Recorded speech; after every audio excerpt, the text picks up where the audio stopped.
आरबीआयबद्दल आता आपल्याकडे एक अत्यंत महत्त्वाची बातमी येते, ब्रेकिंग न्यूज येते, ती म्हणजे 20 फेब्रुवारीपासून बँकेतून पैसे काढण्याची मर्यादा जी आहे ती वाढणार आहे।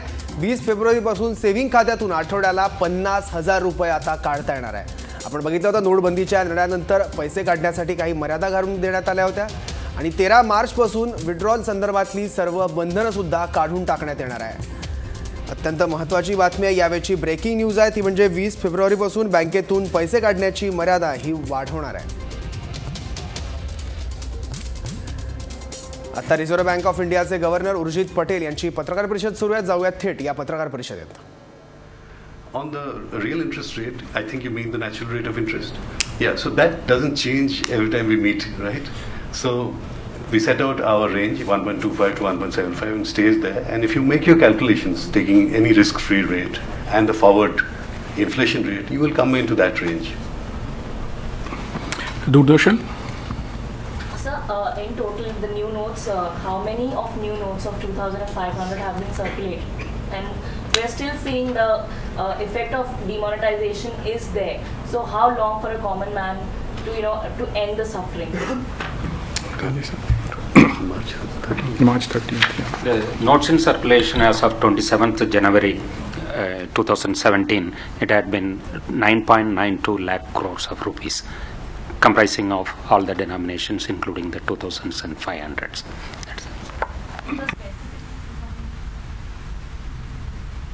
We don't usually give that information out, and Deputy Governor Gandhi has already laid out the two-step process by which we are easing the situation. Financial Times. Hi, I was interested in the remarks about the NPAs, which obviously have been at quite elevated levels at several of the banks for some time now. I was wondering if we could get your thoughts on how big a problem this is for the economy. You speak to some people and they say, well, demand for credit is not that high, so perhaps it's not as big of a problem as one might think. But you clearly have voices on the other side as well. So how big a problem is this NPA problem for the economy? And what will it take to really draw a line under it? Thank you. याबद्दल आणखी माहिती घेण्यासाठी banking तज्ञ विश्वास उडगी sir आता phone लाईनवर आपल्यासोबत आहे। Sir, आपण बघतोय आरबीआयचं पतधोरण जे आहे ते जाहीर झालं आणि त्यात सगळ्यात महत्त्वाचं म्हणजे पैसे काढण्याची मर्यादा वाढणार असल्याचं सुद्धा आता म्हणण्यात आलं। याचे आता बाजारावर नेमके काय सकारात्मक परिणाम होण्याची शक्यता आहे का आरबीआयच्या निर्णयानंतर? पतधोरण जे जाहीर झालेलं आहे ते बाजारामध्ये आता रोजगार निर्मिती होत नाहीये आणि रोजगार निर्मितीचे जे काही मार्केटमध्ये व्यवहार आहेत त्या ठिकाणी छोटे उद्योग, मायक्रो आणि स्मॉल उद्योग यांना पतपुरवठा होत नाहीये। म्हणून एकूणच पतपुरवठा धोरणामध्ये लवचिकता आणणं, फ्लेक्झिबिलिटी आणणं, या संदर्भामध्ये कॅश विड्रॉलचे जे काही लिमिट्स आहेत ते त्यांना रिलॅक्स करणं भाग आहे। कारण जवळजवळ डिसेंबर पर्यंत 50 दिवस झाले आणि 50 दिवसानंतर आता पुढचे आणखी 30 दिवस झाले आहेत, म्हणजे 80-100 दिवस होत आलेले आहेत। या ठिकाणी लोकांना अजूनही कॅश क्रंच म्हणजे लोकांच्या हातातली कॅश नाहीये म्हणून क्रय शक्ती नाहीये आणि म्हणून त्यांना आता आठवड्याला जे 25,000-24,000 रुपये होते ते आता 50,000 पर्यंत नेणं भाग पडलंय आणि एक चांगली गोष्ट आहे। परंतु अजूनही खरं म्हणजे ताबडतोब त्यांना लोकांना हवे तेवढे पैसे काढायला देणं हे अत्यंत आवश्यक होतं। रोजगार निर्मिती होत नाहीये, लोकांच्या हातातली क्रय शक्ती वाढत नाहीये, मार्केटमधला माल उठवला जात नाहीये। या संदर्भामध्ये अजूनही त्यांना 20 मार्च पर्यंत का थांबावं लागतंय हा एक मोठा प्रश्न आहे। आत्ताच जवळजवळ 100 दिवस झालेले आहेत, बरोबर। त्यामुळे एनिवे आता 24,000चे 50,000 होते ही स्वागताची गोष्ट आहे, पण आठवड्याला एकदाच म्हणजे पुन्हा एकदा त्यांनी लोकांच्या हातात कमीच कॅश ठेवण्याचं धोरण स्वीकारलं हे फार चुकीचं आहे। दुसरं आणखीन चुकीचं धोरण रिझर्व्ह बँक ऑफ इंडियाने घेतलंय ते असं की एकूणच कॅशचे जे व्यवहार तुम्ही आठवड्यामध्ये किती करायचे त्याला त्यांनी चार्जेस लावले, सर्व्हिस चार्जेस।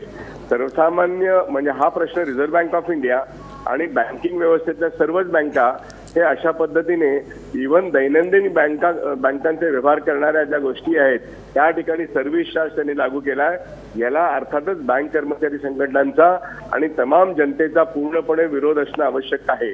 कारण आपलेच पैसे आपल्याला काढताना आपण बँकांना सर्व्हिस चार्ज देणं हे अत्यंत चुकीचं आहे, हे बेकायदेशीर आहे। याला विरोध होणं आवश्यक आहे जनतेकडून, हेही या गोष्टी या ठिकाणी मी नमूद करू इच्छितो. त्यामुळे रिझर्व्ह बँक ऑफ इंडियाने लोकांना आठवड्यातून एकदाच पैसे काढायला बंदी केली, जवळजवळ 100 दिवस. आता ते केवळ आठवड्याला एकदा काढायला देणार 50,000 रुपये.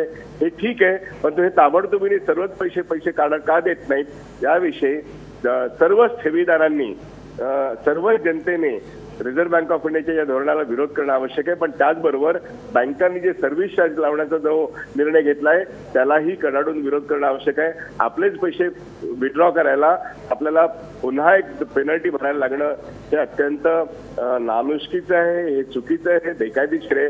याला बँक ठेवीदार सुद्धा विरोध करतील आणि बँक कर्मचारी पण विरोध करतील.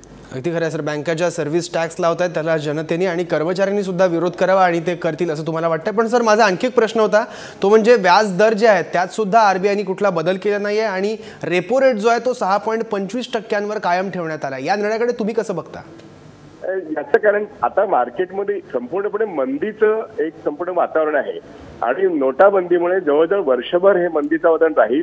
आणि बजेट आपण पाहिलं, बजेटच्या आधीच्या एक दिवशी सर्व्हे बघितला, जीडीपी मध्ये 1% नुकसान ऑलरेडी झालेलं आहे.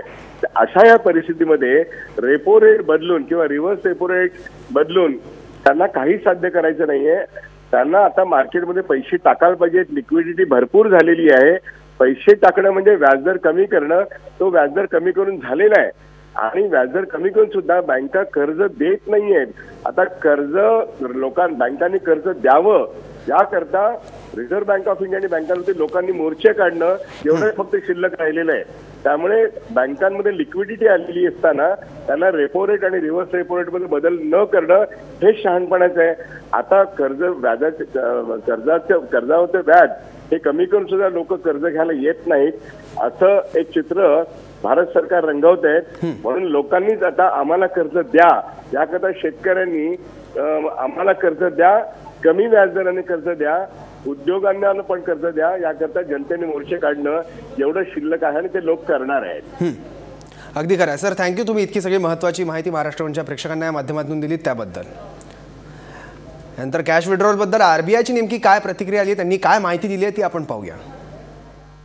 The limits on cash withdrawal from savings bank accounts continue to be in place. In line with the pace of remonetization, it has now been decided to remove these limits in 2 stages as follows. Effective from 20th February 2017, the limits on cash withdrawals from the savings bank accounts will be enhanced to rupees 50,000 per week from the current limit of 24,000 rupees per week. Effective from 13th March 2017, there will be no limits prescribed by the Reserve Bank on cash withdrawals from savings bank accounts.